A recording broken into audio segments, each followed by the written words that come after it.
Sensory deprivation chambers are similar all over the world. It's a plastic tank, and inside it, and I'll show it to you now, there is a brine solution concentrated enough to keep the human body on top. A person just stays in the chamber in total darkness, so they don't see anything, and it's silent, so they don't hear anything. They also float in the water, which is very important, and the water is of the temperature of the human body, so you don't feel anything. It means that practically no information comes to our brain computer from the outside. And what happens then? Do people fall asleep in such chambers?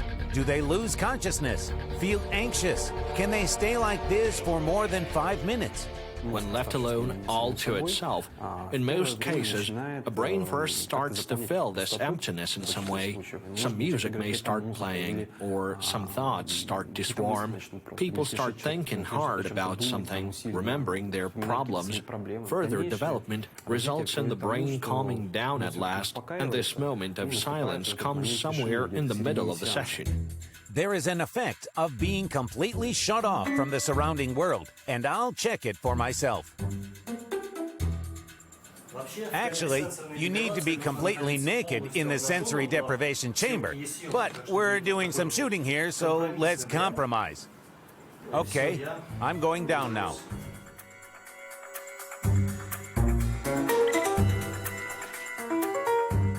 As it is extremely dark inside, you will be able to watch me via night vision cameras and listen to the comments I say into the microphone.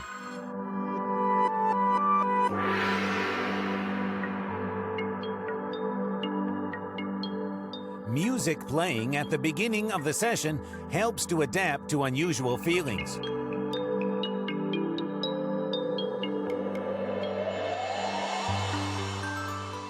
The music gradually fades out, and I end up in complete silence. Of course, the most unusual experience is being in water. It is really of the temperature of my body, and it's very salty. That is, I am lying on its very surface, but at the same time, I don't feel submerged in the liquid.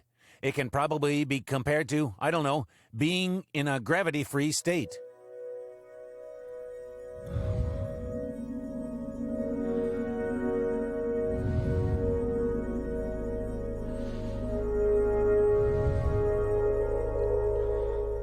Silence is not absolute, of course. When I move my hands or feet, I hear water moving. But if I don't move at all, there will be no sounds.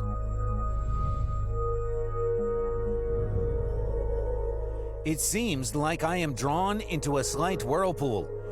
I also seem to hear my heart beating. But as soon as I start talking, these sensations disappear.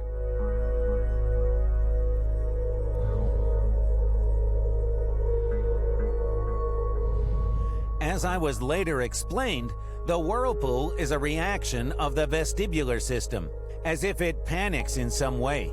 And heartbeats are quite often heard, but in fact, they are blood pulsating in arteries close to the ears. Actually, you don't feel bad in the chamber. The brain works really well. You don't feel sleepy at all.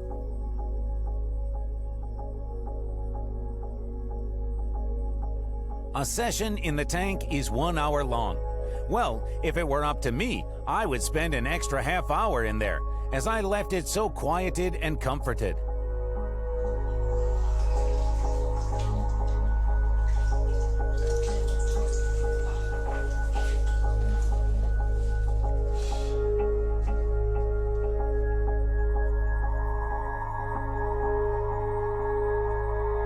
Tell me, Anton, what did you feel in your body and what changes have happened to your mind?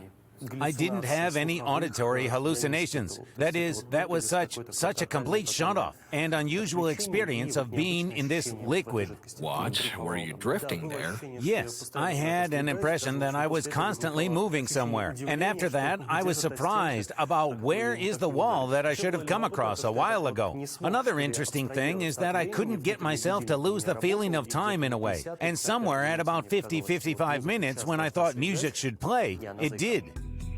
And another interesting thing, the deprivation chamber relieves claustrophobia. And that's amazing. It seems it should be vice versa in a small and dark tank. Actually, this chamber, it creates a kind of embryonic space, very comfortable and close to people. They feel like home there, sort of like in a womb. This makes it easier to relieve claustrophobia.